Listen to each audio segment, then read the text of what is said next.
was a normal day. We had a Terex MT 4400 haul truck on our pad, doing a flat tire on it.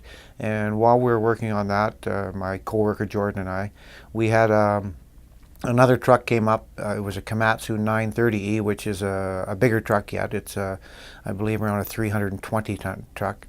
Yeah, we were busy, and we had 2 haul trucks down with flat tires. We'd previously just finished one. I had that truck backed off the pad, carrying on its way to the shop when I was going to guide Richard. In the meantime, there was other traffic around, and there was some wiggle wagon trucks. I believe they're around a 30-ton truck. They're quite a bit smaller little rock trucks that some contractors were using. And they were actually using our yard kind of as a shortcut for them, rather than there is another alternate route. It only takes an extra minute or so to go around. The Fountain Tire guys had some concerns about traffic going in and out where they were working on the haul trucks.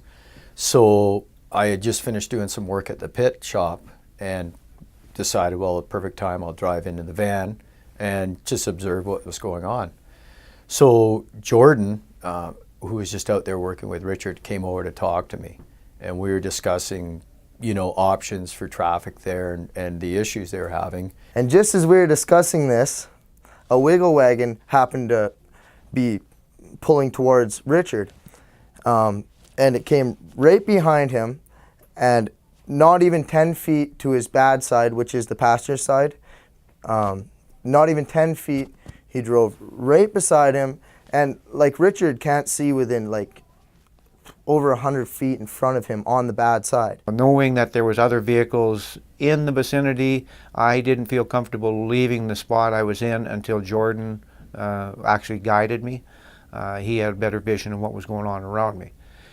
So as I was parked there, all of a sudden out of my right-hand side, the right front of the truck I was in, which is very, very poor visibility. One of these little wiggle wagon trucks came out from the blind side, and I couldn't see him until he was gone out the front, right front, and he was actually in front of the truck. Richard had blown his horn as he would have went forward, and like we'd talked about that I was going to guide him, but I don't know, just something told him, I guess, that not to proceed forward. You're thinking all these things, grab the radio, yell. My eyes bugged out of my head, and Jordan and I both were like, you know, what do? You can't even yell, they can't hear you. Like I say, in normal circumstances, I very well may have pulled forward on my own and positioned the truck and then had Jordan guide me back. And basically, I was just about to get on the radio and call for help.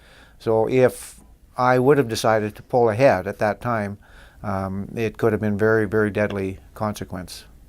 I figured that we would be pulling a guy out of a crushed truck.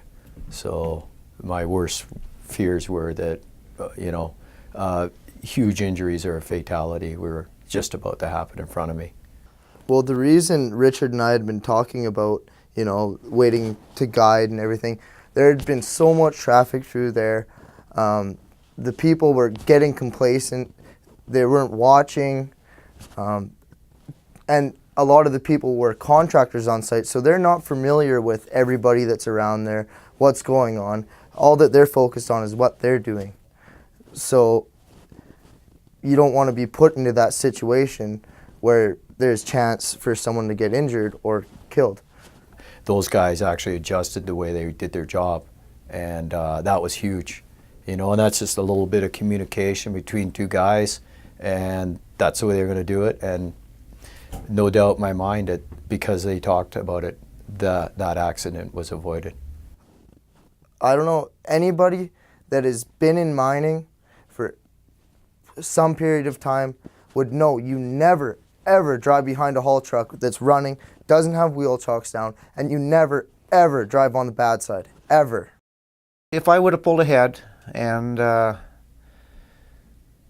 would have actually caught his cab, it definitely would have crushed the cab on that rock truck, and very, very good chance that whether he's married or not, I don't know. You know, if he was married and had children, then they probably wouldn't have had a father, and she wouldn't have had a husband.